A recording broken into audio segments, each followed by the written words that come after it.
Well, I'd like to introduce myself as Nita Gonzalez. I am a Chicana activist involved in this community for the duration of my life as well, many generations.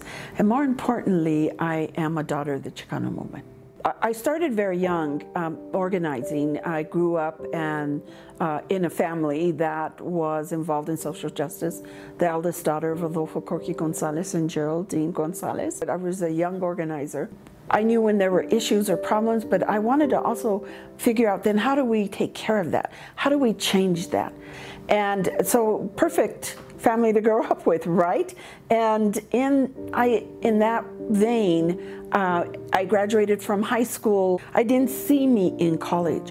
I saw me in community, but I couldn't quite figure out what that space was outside of my father.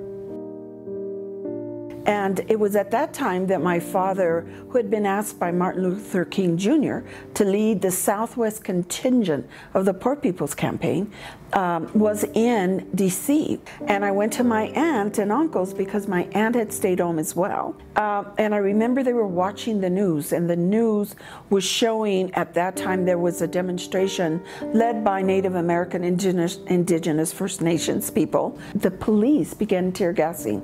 And I remember seeing my mom getting tear gassed. And I said, what am I doing? This is not what I want to do. I quit my job, took whatever savings I had, bought a plane ticket, and flew to DC, and never left the movement again. Education, not racism.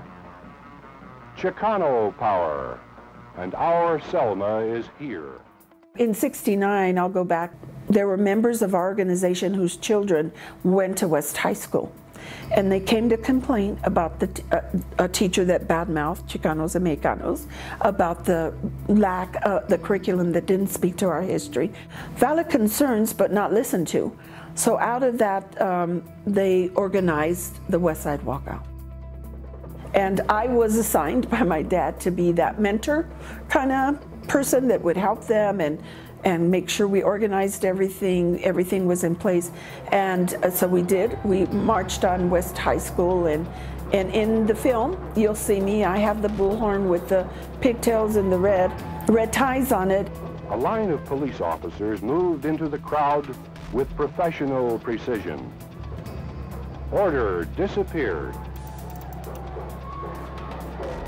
People said it was us that somehow rioted. It wasn't. The police were called, and they descended on us. The parents and grandparents, like my dad, and our older community didn't tolerate it and tried to come to our rescue. And they tear gassed the West Side for three days. It was a police riot. Many of us were arrested and charged, and then charges were dropped. At that time, that parents came together with my father in my father's living room, and they were over it with the school system. They were not getting any response. They felt they were losing their children. They were not academically succeeding, and they were losing who they were culturally and spiritually. And so they decided to start a school. And they started Escuela Tlatelolco, Centro de Estudios, at the Crusade building with 300 students, K through 12. I became a teacher with Escuela. I taught every grade level. I taught science, which I loved. I loved science, and I taught it from a different lens. I taught it from a lens of caretaker. I became the administrator of Escuela in 1981 and grew it from there. It was a sacred place to transfer culture and tradition, to inspire young people to stand up, to lead.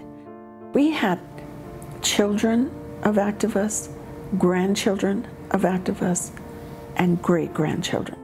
And why I'm proud about that work is that I can point to graduates that have gone on in their lives and have been incredible human beings and participants in their community.